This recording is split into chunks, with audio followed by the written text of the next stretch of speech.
Good morning student. Today we will start our next chapter that is heredity. इसमें बेटा पहले evolution भी आता था, बट ड्यू टू कोविड-19 इवोल्यूशन वाला पार्ट जो है वो रिमूव कर दिया गया है। So we will discuss only heredity in this chapter. First of all you should know what is the meaning of heredity. तो हेरिडिटी का मतलब होता है बेटा transmission of character from the parents to their new offspring. ठीक है, जब parents के कैरेक्टर बच्चों में ट्रांसफर हो जाते हैं तो उसको हम क्या बोलते हैं बेटा, हेरिडिटी बोलते हैं। ये एक जनरेशन से दूसरी जनरेशन के पास कैरेक्टर का जाना भी कहलाती है, या पेरेंट्स से बच्चों के पास कैरेक्टर का जाना भी कहलाती है। जैसे आपने देखा होगा, आप अपने पेरेंट्स से बहुत ज़्यादा रिजेम्बलेंस शो करते हैं, that is due to heredity. Now heredity के साथ एक और टर्म बड़ी एसोसिएटेड होती है, that is known as variations. The degree of difference between the trait shown by the individual of a species and also by the offspring of the same parent. For example देखिए जरा, जैसे एक parent है, उसका बच्चा कभी भी उसके जैसा सेम नहीं हो सकता, और बिल्कुल ऐसे ही दो भाई बहन भी आपस में बिल्कुल सेम नहीं हो सकते हो, उनके बीच में कोई ना कोई डिफरेंस हमेशा रहता है। That degree of difference is known as variation. और ये वेरिएशन होना बहुत ज़रूरी होते हैं, क्योंकि वेरिएशन की वजह से ऑर्गेनिज्म ज़्यादा स्टेबल होता है, अडेप्टेबल होता है और इवोल्यूशन को कॉज करता है। तो the degree of difference between parent and offspring as well as between the sibling, यानी माँ बाप और बच्चा, इनके बीच में जो डिग्री ऑफ डिफरेंस है वो, and difference between the sibling, भाई बहनों के बीच में जो डिफरेंस है वो सभी के सब क्या कहलाता है बेटा, वेरिएशन कहलाता है। अब हम बात करेंगे बेटा जेनेटिक्स की। It is the branch of biology that deal with the study of heredity and variation. ये बायोलॉजी की वो ब्रांच थी जिसने डील किया था हेरिडिटी और वेरिएशन के साथ में, यानी कि हम इसमें पढ़ते थे।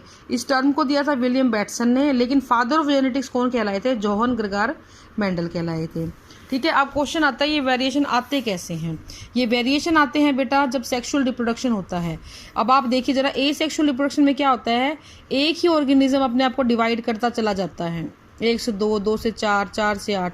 तो इस तरीके से बहुत सारे ऑर्गेनिज्म आप बनते, तो ऑर्गेनिज्म तो बन जाते हैं बहुत सारे, बट उनका जो डीएनए है उसमें कहीं भी कोई चेंज नहीं आ रहा है। ये डीएनए इन 2 हिस्सों में बट गया, इसका 2 हिस्सों में बट गया, इसका 2 हिस्सों में बट गया, तो ऐसे कोई चेंज नहीं आ पाता है यहाँ पे।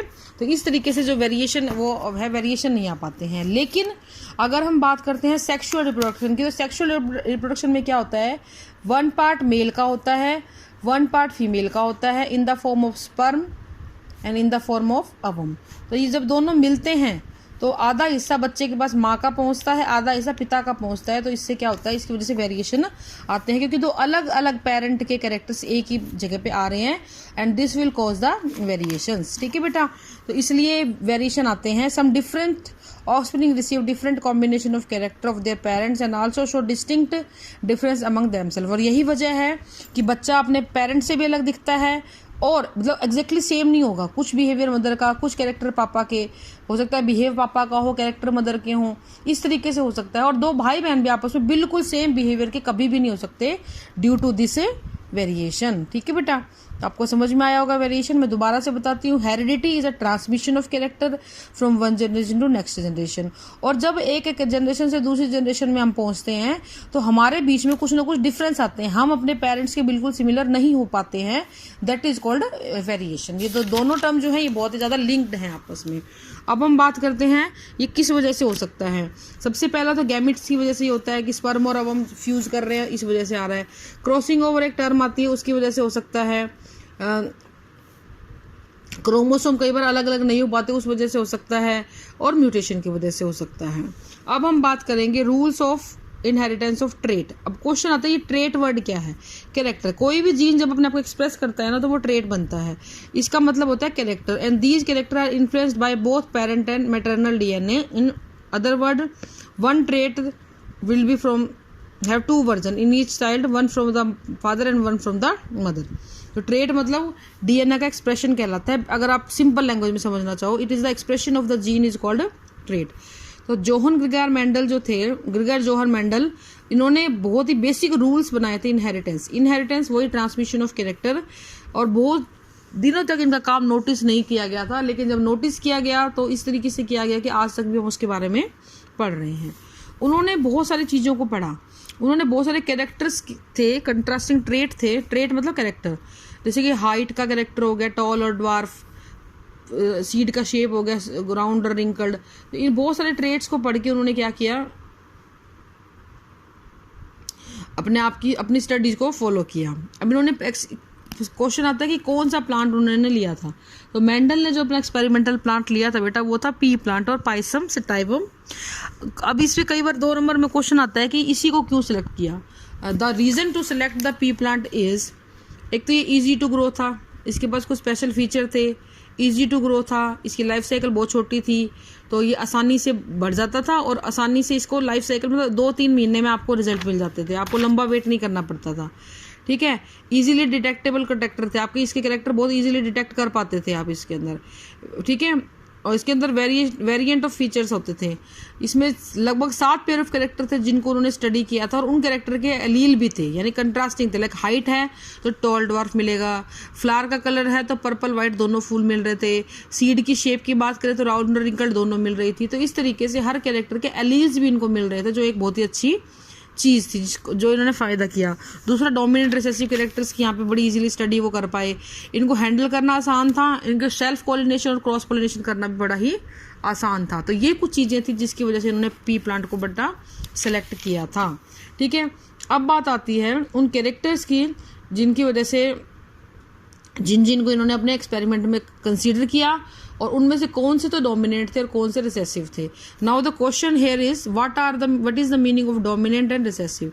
डोमिनेंट बेटा वो कैरेक्टर होते हैं जो अपने आप को हमेशा एक्सप्रेस करते हैं और रिसेसिव वो होते हैं जो डोमिनेंट की प्रेजेंस में अपने आप को छुपा लेते हैं, यानी कि डोमिनेंट उनको दिखने ही नहीं देता है। They are less expressive, dominant is always expressive. Like character उन्होंने लिया था हाइट का, तो इसके 2 कैरेक्टर एलील थे, डोमिनेंट में टॉल और रिसेसिव में dwarf. Position of flower axial terminal, colour of pod green yellow, shape of pod inflated और कंस्ट्रिक्टेड, फुली हुई और पिचकी हुई, कलर ऑफ सीड येलो और green, colour of flower violet और white, shape of seed round और रिंकल। तो इस तरीके से उन्होंने कैरेक्टर्स को लिया था। अब उनके मेंडल के एक्सपेरिमेंट की टेक्निक क्या थी, उन्होंने क्या किया था बेटा। मेंडल ने फॉर एग्जांपल 2 प्लांट लिए, इनमें से एक को मान लिया मेल और एक को मान लिया फीमेल। तो मेल प्लांट के से तो हमने क्या लेना था, पोलन ग्रेन लेने थे, तो इसके फूल को इन्होंने कवर कर दिया पॉलीबैग से।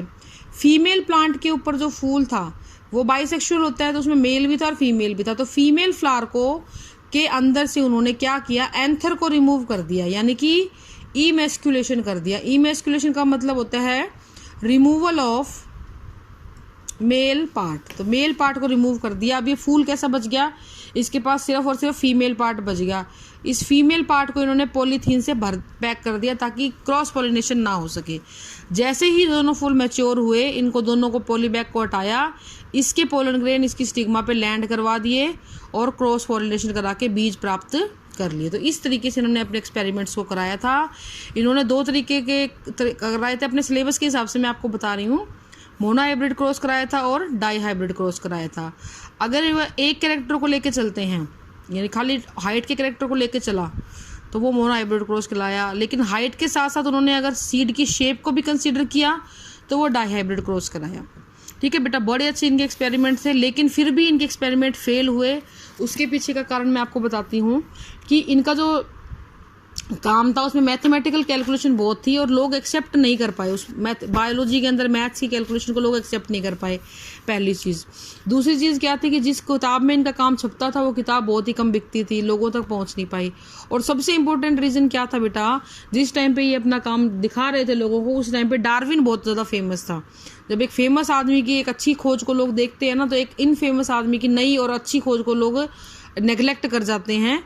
तो इस वजह से इनकी खोज को मतलब अनडिस्कवर्ड रही, लोगों तक नहीं पहुंच पाई। बाद में इनके 2-3 स्टूडेंट थे जिन्होंने इनको दोबारा इस काम को करके बताया और उनको डिस्कवरी दिलवाई। ठीक है बेटा, this is all for today. Thank you and have a nice day.